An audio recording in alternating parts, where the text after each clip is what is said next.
Dans ce cours, nous allons voir en détail les différents secteurs d'investissement et surtout comment sélectionner ceux qui s'en sortent le mieux dans le contexte économique actuel pour la composition de notre portefeuille d'actions.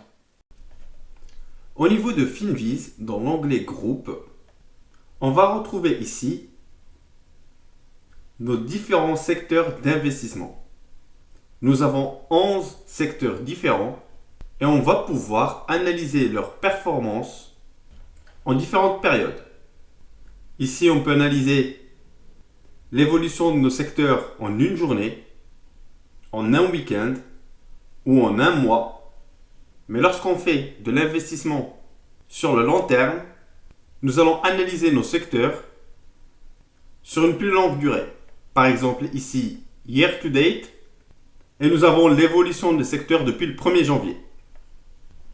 On remarque ici que nous avons des secteurs d'activité qui s'en sortent mieux que d'autres dans le contexte économique actuel.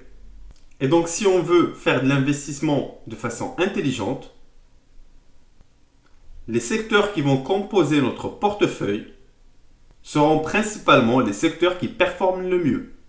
Autre point important, c'est qu'on ne va jamais investir tout notre capital sur un seul secteur d'investissement. Cela peut s'avérer très dangereux si le contexte économique change et donc on s'expose à de grands risques.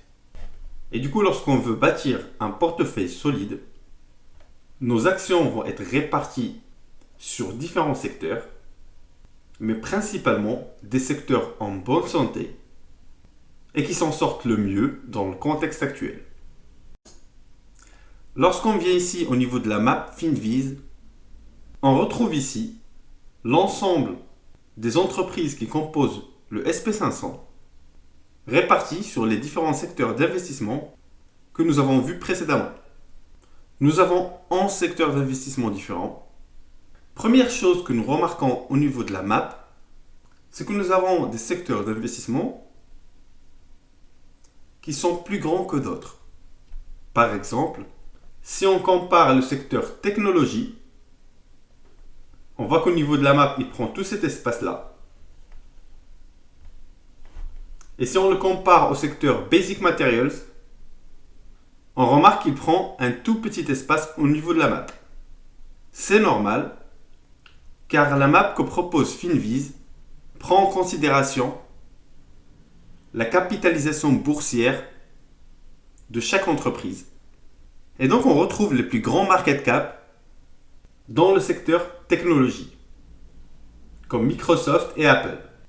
Chacun des 11 secteurs d'investissement qu'on voit ici va être composé de différentes catégories. Par exemple, le secteur technologie va être composé de 10 catégories différentes.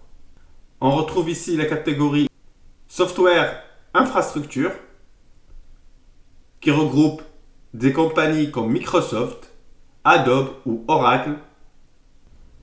Une seconde catégorie ici pour les équipements de communication dans laquelle on peut retrouver des compagnies comme Cisco. Et donc chacune de ces catégories va nous regrouper différentes actions et donc différentes entreprises qui évoluent dans le même secteur d'activité.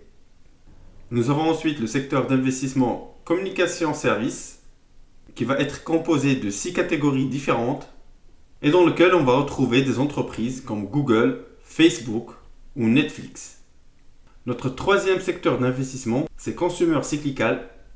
Ce secteur va être composé de 19 catégories différentes et ce sont principalement des compagnies qui proposent des biens et des services et qui sont assez connus du grand public. On retrouve par exemple l'industrie automobile, représentée par Tesla ou Ford. On retrouve Amazon ou eBay dans la catégorie Internet Retail. Nous avons la catégorie restaurant qui va être représentée par McDonald's ou Starbucks. Ou même une catégorie pour les vêtements sportifs représentée par Nike par exemple. Notre quatrième secteur d'investissement va être financial. Ce sont principalement des entreprises qui vont opérer dans le secteur de la finance ou des assurances et qui vont être réparties en 12 catégories différentes. Nous avons une première catégorie crédit service dans laquelle on va retrouver des compagnies comme Visa, Mastercard ou PayPal. On va retrouver de grandes banques comme JP Morgan ou Bank of America. On retrouve également des fonds d'investissement comme Morgan Stanley, les plus grands asset managers comme BlackRock ou même des assurances. Notre cinquième secteur d'investissement va être Healthcare, dans lequel on va retrouver toutes les compagnies qui opèrent dans le secteur de la santé. Il est composé de 11 catégories différentes, comme par exemple Drug Manufacturers. Dans cette catégorie, on va retrouver des industries pharmaceutiques comme Johnson & Johnson ou Pfizer. Nous avons également une deuxième catégorie. Nous avons également une seconde catégorie qui nous regroupe des fabricants d'équipements médicaux comme les laboratoires Abbott. On retrouve également des laboratoires de recherche comme Thermo Fisher ou Danaher. Et donc ce sont tous des compagnies qui se rapprochent du secteur de la santé. Et on peut même retrouver des établissements comme des cliniques privées aux États-Unis. Notre sixième secteur d'investissement va être Consumer Defensive.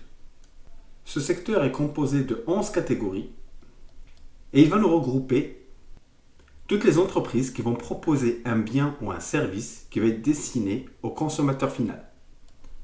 Ça va être principalement des produits que nous allons utiliser dans notre vie de tous les jours.